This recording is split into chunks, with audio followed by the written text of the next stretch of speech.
What's that? You want to learn how to grow sage?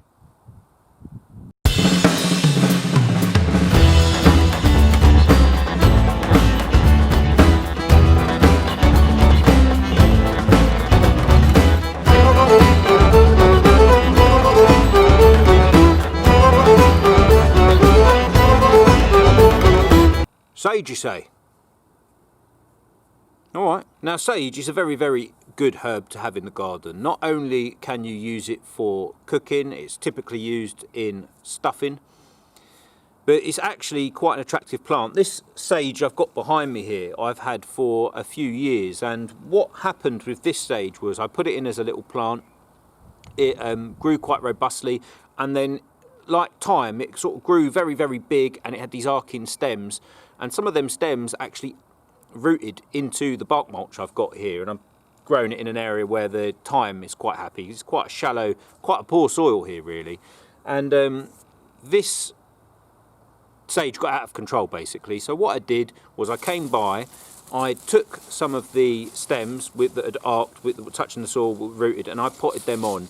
Now this is what you really should be thinking about doing with your sage when it gets leggy like that, is just chop it right back to the base. And this one came back and it's been quite happy. And this is a typical sage we get in the UK that you buy in the garden centre, and it's got that lovely purple tint to the top leaves. But you know, if I'm absolutely honest with you, this is not the best sage for cooking. When I was in Macedonia last year and we travelled through down to Greece, there was a garden there I visited, and the guy there was really into his sort of kitchen gardening, and I was talking to him, Vlado, and he pointed out his sage plant, and he has it as a tea, and he actually gave me a big bag of this sage tea, and I looked at the sage plant, and it was quite tall, quite erect, with much narrower leaves. And really funny actually, recently Gardener's World, Monty Don was on there, just the other night I watched it, and he said that this sage that you buy in all garden centres, everyone recognises sage by this plant, Salvia communis, everybody, it's not the best for cooking. It's the best one is the more Mediterranean varieties, like the one I saw in Macedonia, because it's so much more stronger than what I'm used to, and that's probably why we don't use sage as much in our cooking, because it's just not as pungent as them other varieties. The one that Monty recommended was a Spanish one, and I think that's Salvia Lavandulifolia, I think, and there's a couple of nurseries in the UK you can get it from. If you Google it, Spanish Sage. If you Google that, it's a much more, it's almost got like an oregano look to it, much more erect, much more pointy leaves. Still looks like sage, but much, much stronger. So if you're thinking of growing sage, it might be worth you picking one of them plants up, even if it means paying a bit of postage. I just think that when I smelt that plant that day, I said, Claire, to my wife, I said, Claire, I've got to get that sage. I tried to propagate it from seed, it hasn't worked, so I'm just going to buy a plant. But you know, this is a typical one. To be fair, it is, you can use this.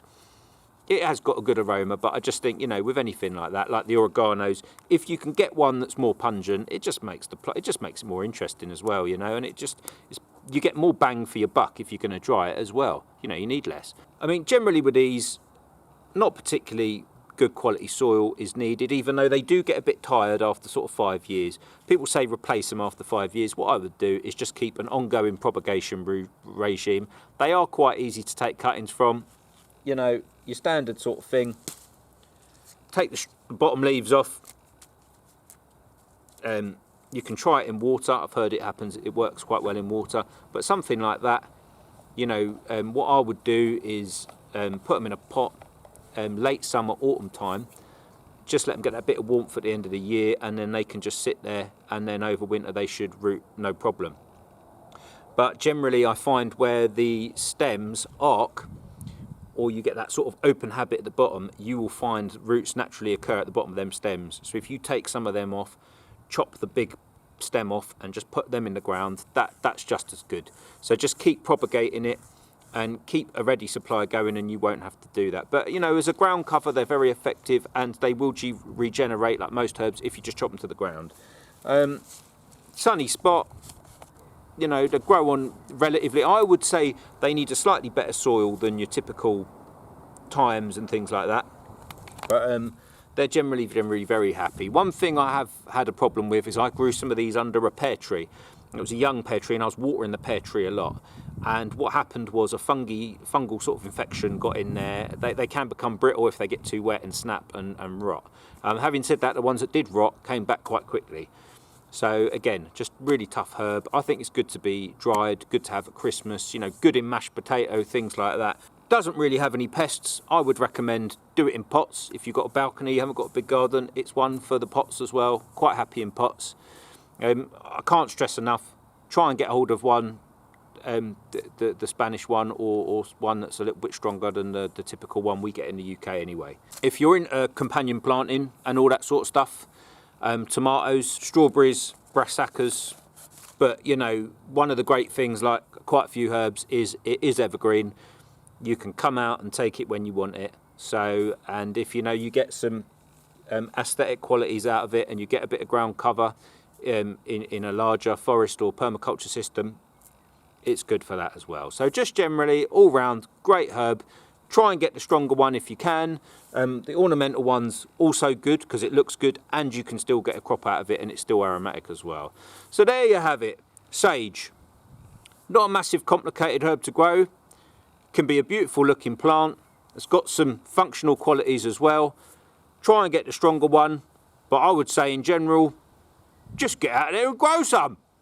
Now, go on, come on. Get down the shop, come on. Get your shoes on. Get out there, grow some. All right.